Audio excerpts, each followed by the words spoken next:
1.5 লাখ টাকার বাইক 20,000 টাকা, 20,000 টাকার টিভি মাত্র 500 টাকা।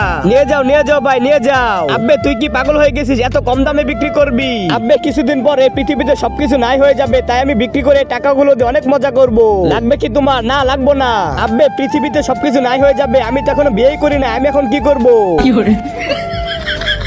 জলপরা কি হয়েছে বলো?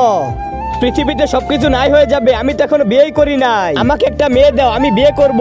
চল ঠিক আছে, আমি তোকে একটা উড়না দিব, ওই উড়নাটা তুই যে মেয়েকে পরিয়ে দিবি সেই মেয়ে তোর পাগল হয়ে যাবে। ধন্যবাদ আব্বে, আমি তো এখন মেয়ে পেয়ে যাব। আব্বে কি সুন্দর মেয়ে, আমি তোকে পটিয়ে ফেলবো। আও বেবি আও। সর। আরে এই মেয়ে দাঁড়াও, তুমি আমাকে তাড়িয়ে দিতেছ? তাড়িয়ে দেই নাই তো কি, আমার পিছনে অনেকগুলো ছেলে আসতেছে, আমি তাই লুকিয়েতেছি, আমাকে বাঁচাও। তুমি কোনো চিন্তা করো না, এই উড়না নাও, উড়না জড়িয়ে নাও আর ওই নিচে যাই লুকিয়ে থাকো। হ্যাঁ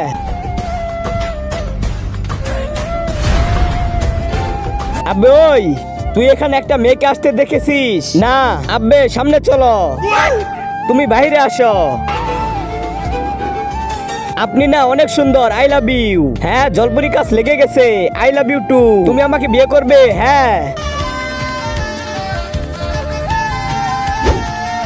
আব্বে চলো আমরা হানিমুন করব। হ্যাঁ দাঁড়াও, তার আগে বন্ধুরা তুমি কি আল্লাহর ঘর মসজিদকে ভালোবাসো নাকি মন্দির ঘর মূর্তিকে ভালোবাসো? যদি তুমি আল্লাহর ঘর মসজিদকে ভালোবেসে থাকো তাহলে এই ভিডিওতে একটা লাইক দিয়ে চ্যানেলটি সাবস্ক্রাইব করে দিবে। আর মন্দির ঘর মূর্তিকে ভালোবেসে থাকলে কিচ্ছু করার দরকার নেই, আর কমেন্টে লিখে দাও আই লাভ ইউ আল্লাহ।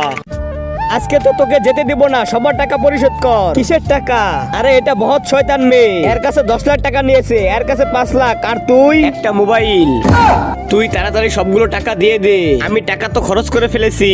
খরচ করে ফেলেছিস? তুই তার স্বামী? হ্যাঁ। তাহলে তুই সবগুলো টাকা পরিশোধ করবি। আব্বে সালা, এটা আমি কি বিপদে বললাম? এই তুই আমাকে তালাক দে।